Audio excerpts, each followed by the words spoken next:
One morning, Toby the tram engine was feeling glum.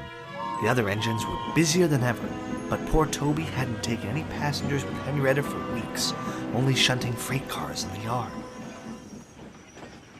Just then, Gordon puffed in to take on water. "Oh, hello, Gordon," said Toby sadly. "Are you pulling the express today?" "Who else but me?" huffed Gordon. "You're lucky to always have passengers," remarked Toby. "You know Henrietta and I haven't gone this long without passengers since." "Well, not since my old tramway closed down." Then Toby remembered. "It was back in the good old days," chuckled Toby. "We had our own line, hauled freight, and Henrietta was always bustling with passengers. They'd visit us on holidays and always remembered our names. But then they stopped coming back. My line was closed, and the good old days were over." "It would be nice to have my own tramway again," sighed Toby, "like having my own branch line." "Paw!" snorted Gordon. "Branch lines are just useless extensions of the important main line. That's all Sir Topham Hatt cares about." And he puffed rudely away. Just then, Thomas puffed in with some freight cars. He saw Toby, looking dismayed. "What's the matter?" asked Thomas. "Oh, just miss being useful," replied Toby. "If I could just have some work to do," he said sadly. Thomas smiled. "Well, you can take that train of building supplies to Percy for me," said Thomas. "They're needed up at the work site of the new main line extension. Then I'll be able to collect Sir Topham Hatt early, and you'll have some work to do." Toby was excited, though the extension was news to him. "Come on, Toby," said his driver. "We'll take Thomas's branch line to give you a nice long run." Toby was now beaming with joy. He reversed on to the train of supplies, then set off for the work site. But as he puffed down the line, he couldn't stop thinking about what Gordon had said. Sir Topham Hatt really does only care about the main line, he thought to himself. Meanwhile, Percy was fuming. "Where's Thomas? I'm exhausted," he complained. "He'll be here soon," soothed his driver.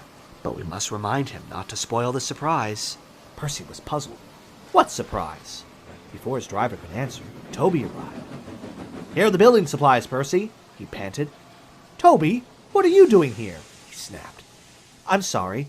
Thomas said I could deliver these supplies for him. Is there anything else I can do to help?" Percy eyed a long line of freight cars, full of scrap and tree branches. "You can take those cars back to the yards for me," he replied.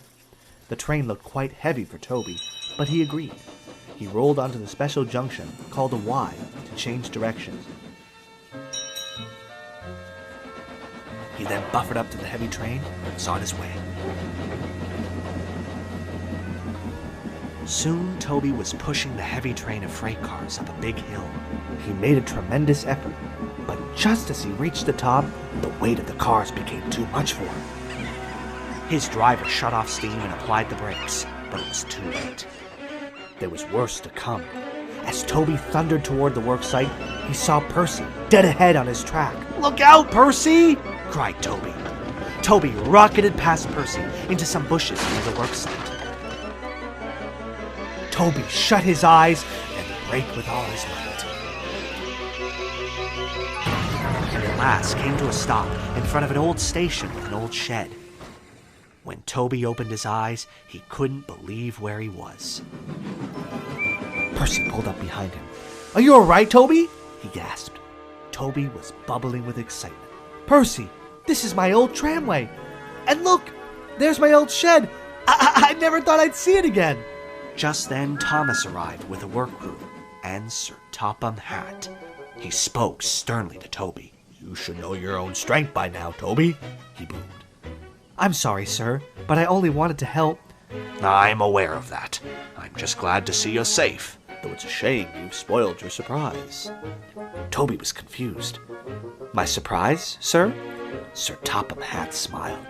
"Yes, Toby. Our new extension is in fact a restoration. We are restoring and connecting your tramway with the main line and Thomas's branch line." Toby grinned from buffer to buffer. He almost couldn't believe it. "Oh, sir! Thank you, sir!" he cheered happily. When the restoration was complete, Toby and Henrietta took a special charter of friends, old and new, down the line on an opening run.